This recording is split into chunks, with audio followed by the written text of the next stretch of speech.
অনিয়ম দুর্নীতির কারণে যশোর, ঝিনাইদহ সহ খুলনা বিভাগের বিভিন্ন জেলায় মুখ থুবড়ে পড়েছে ভেড়া ছাগলের পিপিআর টিকা প্রকল্প। প্রাণী সম্পদ অধিদপ্তরের কর্মকর্তাদের বিরুদ্ধে অভিযোগ উঠেছে প্রকল্পের টাকা লোপাটের। এদিকে গবাদি পশুর টিকা না পাওয়ায় বিপাকে পড়েছেন লাখো খামারি। বান্ডেল থাকলে প্রতি সেনমানিতে টাকা বাঁচবে। বিকাশ সেনমানি বান্ডেল কিনে জিতুন প্রতি লেনদেনে। ভাইরাসজনিত রোগ পিপিআর এর কারণে ছাগল ও ভেড়ার মৃত্যুর হার 90%। এ কারণে দেশে প্রতি বছর খামারিদের লোকসান প্রায় 184 কোটি টাকা। রোগ প্রতিরোধে 2023 সালে 30 কোটি টাকা ব্যয়ে সারা দেশে শুরু হয় 5 বছর মেয়াদী পিপিআর টিকা প্রকল্প।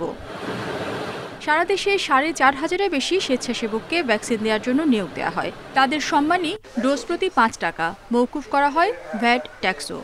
অভিযোগ উঠেছে এই সম্মানীর 10 থেকে 20% বিল পরিশোধ করা হয়নি। এছাড়া নির্ধারিত ভ্যাকসিনের চেয়ে অতিরিক্ত দেখিয়ে তুলে নেওয়া হয়েছে বাড়তি বিল।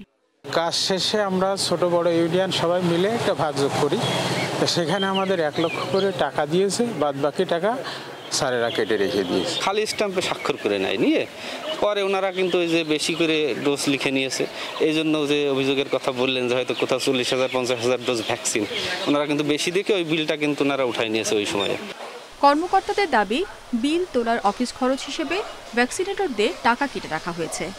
যে অডিট খরচ বলেন কিংবা অ্যাকাউন্টস খরচ বলেন, কিছু খরচ তো থাকেই। সেই টাকাগুলোই সাধারণত অফিসকে তারা হয়তো দিয়েছে।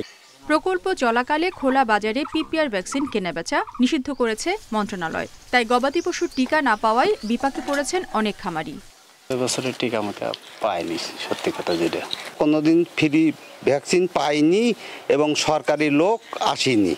এই ঘটনায় এপ্রিলে তদন্ত কমিটি প্রতিবেদন জমা দিয়েছে খুলনা বিভাগীয় কার্যালয়ে। ওরা লিখিতভাবে এবং মৌখিকভাবে যে জবাবটা দিয়েছে সারমর্ম করে আমি খুলনা পরিচালক বরাবর ডকুমেন্ট সহই সাবমিটটা করা হয়েছে।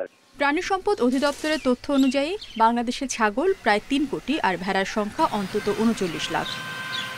Independent news.